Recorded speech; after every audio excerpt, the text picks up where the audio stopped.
What's up, everybody? Welcome back to another video. This video is everything that happened in 2015 WWE's Women Division. This was suggested by Millie Jarvis and Jacoby, so thank you guys for suggesting this video. If you guys have any other suggestions, please put them in the comment section below or on my post on my channel. And yeah, let's get into it. From the debut of Becky Lynch, Charlotte Flair, and Sasha Banks to the longest Divas Championship reign, this is everything that happened in 2015 WWE Women's Division.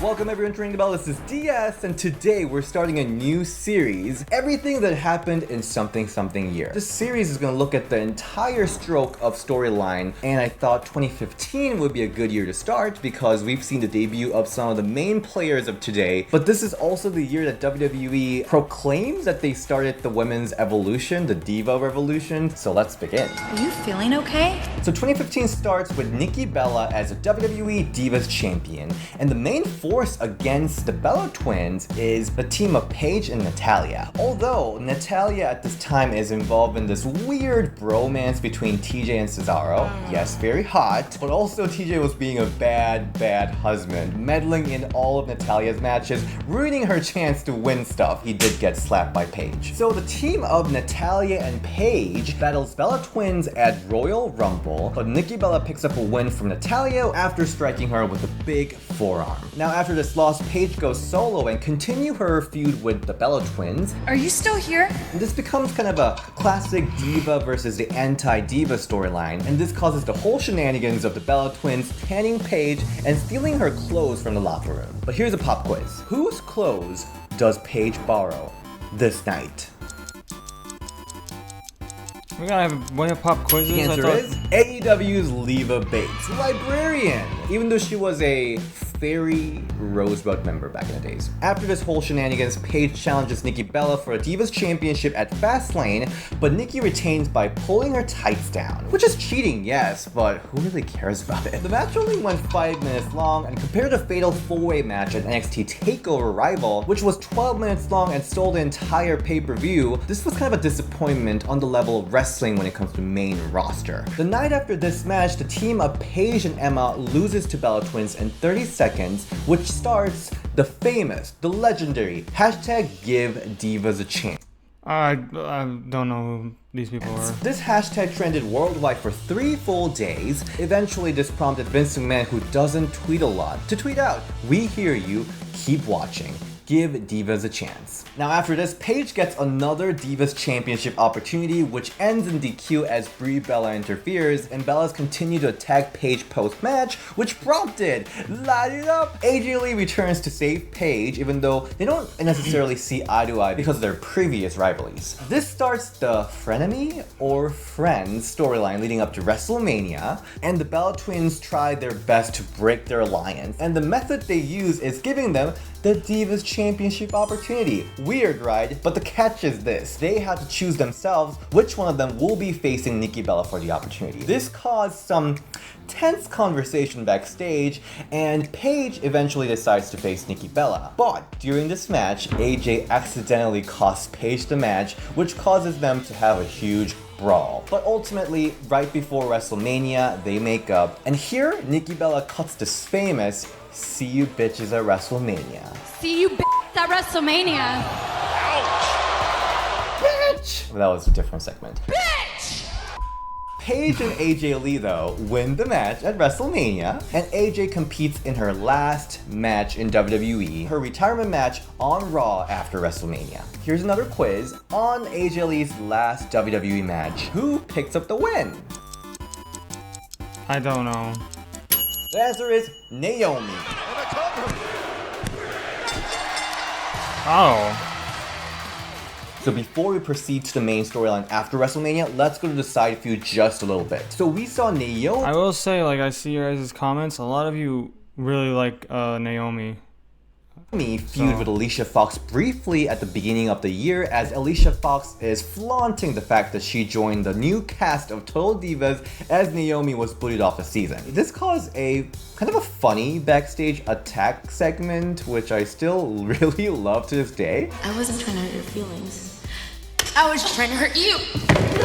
They have multiple matches afterwards where Damn. Alicia Fox ultimately wins the feud. After this, Naomi starts a feud with Natty, who is still having this whole issue with her husband TJ. They go on a double date, which turns into a disaster. And this feud leads to Cesaro and TJ ultimately winning the tag team championships from the Usos. When they win this championship, we have this kind of a weird, funny moment when Natty kisses TJ, but Cesaro like stops them and pulls TJ apart out of jealousy. I mean, they're not actually gay, but like they were kind of gay. And Naomi and Natty continues to feud after this along with their men through WrestleMania, where TJ and Cesaro wins again. After the rivalry with Natty simmers down, Naomi goes into the main storyline. She pins Nikki Bella for a couple weeks in a row after WrestleMania, which makes her the unofficial #1 contender. However, Natalya, Alicia Fox, Summer Rae, and Cameron asked Kane, who was the authority figure at the time, to host a #1 contenders Battle Royal match to give Divas a chance. And in this match, Paige wins by eliminating Naomi. This, of course, enrages Naomi, and she brutally assaults Paige post-match, turning heel. Honestly, this whole Slayomi heel Naomi is my favorite Naomi? Well, no favorite Naomi. Naomi's good in every way. So this attack takes Paige out of action for weeks, and Naomi becomes a new #1 contender. At Extreme Rules, however, Naomi loses to Nikki Bella when Brie Bella attacks Naomi by kicking her in the face while referee's not looking. Raw after this pay-per-view, Naomi attacks Brie, who is now a suddenly sympathetic face because Daniel Bryan's injury. Nikki also kind of turns face along the way, and like she has this whole segment confronting Cameron for talking shit about Brie Bella and Daniel Bryan on SmackDown. Girl, bye. Speaking of girl bye, Cameron, she has this really interesting mini feud with Alicia Fox and Natalya on SmackDown. From this mini feud, Cameron ultimately wins a triple threat match, beating the two veterans on SmackDown. Back to Bella Twins, they are kind of baby faces, or at least tweeners, and they get brutally attacked when Naomi brings Tamina as her partner, and Naomi cuts great promos after great promos in this time. She was just freaking amazing, and if you say Naomi is not a good promo, you gotta watch all her 2015 promos because she was slaying it. So the team of Naomi and Tamina face Bella Twins at Like I said, y'all said that Naomi is your favorite. Well, a few people have said it, that Naomi is their favorite WWE women's wrestling Payback, where they wrestler. defeat them.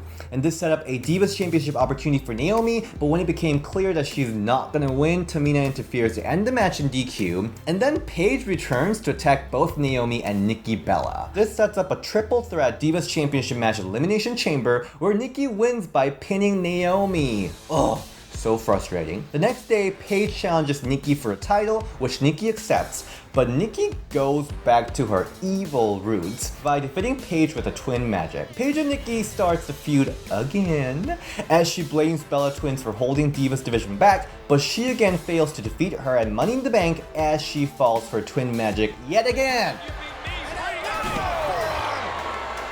Remember this spot, because this spot comes back. After another loss, Paige tries to rally the entire Divas locker room to fight against the Bella Twins, the evil Bella Twins. But then Bella Twins kind of come into that rally and then kind of insinuates that she has ties with Stephanie McMahon since she helped her defeat her twin sister. No offense, Brie. It's okay. Divas one by one leave Paige alone. Another quiz, who leaves Paige first in this rally? What's with all these quizzes, huh? The answer is Summer Rae. Soon after this whole failed rally, Alicia Fox joins the team of Bella Twins by helping Bellas defeat Paige. There's some kind of reasoning she has been annoyed with Paige because she's been using her and other Divas' name in her rhetoric against the Bella Twins. They're the ones holding the Divas division back. Emma back, Summer, Naomi, they are holding us back. No one speaks for me. You don't speak for me. Nikki continues her strong grip on the women's division by defeating Tamina and Paige in the Beast in the East. Paige got a lot of title matches, oh my god. And in July, on my birthday, Stephanie McMahon comes out to stir up the Divas division, and she debuts Charlotte Flair, Becky Lynch, and Sasha Banks from NXT. Charlotte and Becky team up with Paige, and Sasha Banks team up with Naomi and Tamina, and they attack Team Bella. These three teams have their first showdown at Battleground, where Charlotte Flair taps Brie out with Figure 8, and in SummerSlam, these teams battle in where Charlotte Flair taps Brie out with Figure 8, and in SummerSlam, these teams battle in an elimination match where Becky Lynch ultimately wins, even though The whole first debut was really exciting. For months, we get trapped in this kind of never-ending circle of three teams one-upping each other. Even with this boring equality for all booking, it is clear that Team PCB is where WWE's heart is at, but the crowd is getting behind Sasha Banks due to her legendary performances in NXT, and the "We Want Sasha" chant begins. Empowerment. But the storyline focus is on Nikki Bella and her Divas Championship reign. She's inching into becoming the longest Divas champion ever. She introduces the Bellabration timer, a timer that showed when she will beat AJ Lee's previous record for the longest reign. To go with the clock theme, Nikki Bella puts Team PCB in the Beat the Clock challenge for the #1 contendership. Flair wins the challenge and gets the opportunity to both win the Divas Championship and stopping Nikki Bella for becoming the longest Divas champion ever in the history. In this Divas Championship match, Charlotte Flair wins, but the frickin' twin magic comes back, and she realized that she pins Brie Bella and not Nikki Bella thanks to the whole twin magic. This prompts Stephanie McMahon to come out, and she calls it a DQ finish. So after this, Nikki Bella became the longest reigning Divas champion in the history. She throws a big celebration. Let's get this party started. But nobody shows up on the party. Wait a second. So the match counts when there's no title. That's kind of that. No offense, that storyline kind of sucks. And at Night of Champions, Charlotte finally defeats Nikki Bella to become the Divas Champion. By the way, if you're enjoying this WWE Women's Division history video, you might like this tank top. We also have t-shirts. This is Women's Wrestling periodic table. We've got check wrestling Here's your money, brother. increasingly frustrated, Well, losing the spotlight to Charlotte Flair and losing to Sasha Banks consecutively. And this is actually like, kind of funny for us viewer too, because she's been in like Divas Championship over and over again for a couple of years since her debut. And after the whole debut of the NXT stars, she was treated as like older generation, even though she's completely not. Anyway, she's pissed that her spotlight's gone, so she turns heel during Charlotte's championship celebration. Shut up, Becky. You're the least relevant of all of us. Nikki Bella, however, is still around for one more match, but Charlotte defeats her again at Hell in a Cell. During this whole Revolution time, women who are not part of these three teams are MIA, and one of them is Natalya. Do you think you're the only diva that has ever felt frustrated? But she comes back saying that she's sick of being left out, and she saw the opportunity because Paige left Team PCB, so she's probably like, that's my spot. But of course, Paige isn't thrilled about this idea. This starts the whole Natty and Paige feud until Natty makes Paige tap out to Sharpshooter. Paige then suddenly apologized to Natalya, Charlotte, Becky, saying that she had too much of a high expectation of herself. But the same day, Charlotte and Becky finds out that Natalya was laid out, attacked backstage by someone, and is out of action. After Hell in a Cell, Paige shows her true self to attack Charlotte and Becky, and then she starts this like weird habit of like breaking announcer tables just to put PTO on it, as if that's gonna put more damage onto them. Weird, but like visually it's kind of cool. Paige then wins the #1 contender fatal 4-way match, which is the only diva match on the main roster that got this awesome chant up until this point. Hit so hard that she was literally driven out of the ring. This continues the feud with Charlotte Flair, calling her nothing more than a Ric Flair's daughter, and Charlotte responds to this criticism by saying that she's sick of people calling Ric Flair's daughter without realizing it's gonna follow her entire frickin' career. During the contract signing that main evented Raw, Paige cuts a controversial promo insulting Charlotte's dead brother. He didn't have much fight in him, did he? That was very much of a low blow, and then Ric Flair later does an interview that he didn't know they were gonna do that low blow, so he was crying at home. It was a whole stuff. And at Survivor Series, Charlotte Flair defeats Paige to retain the title. Paige, however, gets a rematch the night after it because Charlotte's arm was under the bottom rope at Survivor Series match, and this match ends in a countout. Let's go back to Natalya a little bit. Natalya comes back from the injury, the storyline injury, and she had no clue who attacked her backstage. So she starts a feud with Team Bad when they attack her in the ring, and to fight them, Natalya tries to create a distrust in the team by asking who the leader of Team Bad is, and this causes some tension between Naomi and Sasha Banks. Damn right she is. Pop quiz, we're getting to the end of the year. Who in the Divas division that year wrestled in Santa's helper outfit at the end of 2015? Her face, bro. No, I need to go back. Sasha That Banks. shit was Damn funny. right she is. That year. Woo! Charlotte Flair. Back to the Divas Championship angle. Good friend Becky asks Charlotte Flair if she can challenge her for the title. Charlotte accepts the challenge, but ends up turning heel in this match. She picks up the win by tricking Becky and playing possum. She still remains Becky's friend though, telling her that strategizing is how you play in the big league. Becky, listen to me, this is the big league. Charlotte's main feud is still with Paige though. This whole year we've seen like weird heel face tweener situation, and because Charlotte's now heel, Paige is kind of like tweener now. On their match at TLC, not only does Ric Flair get involved to help Charlotte, but she ultimately wins by pushing Paige into an exposed turnbuckle. In the same pay-per-view during the pre-show, Becky Lynch loses to Sasha Banks due to the Team Bad interference. Becky continues the feud with Team Bad, but her friend Charlotte Flair doesn't help Becky much in this process. So that was the main storyline of 2015. A lot of things happened, Evolution happened, and I think Evolution is right because they didn't just like change just like that. The storyline was kind of lackluster. They were doing a lot of like one-upping each other's That's what I was storyline, so thinking. it was definitely the start of the movement, but the That's what I was change thinking. didn't happen right away. Let's go into some interesting side storyline because a lot happened there too. Starting with Peliclosa. She starts the year as Fandango's dance partner but is dumped soon.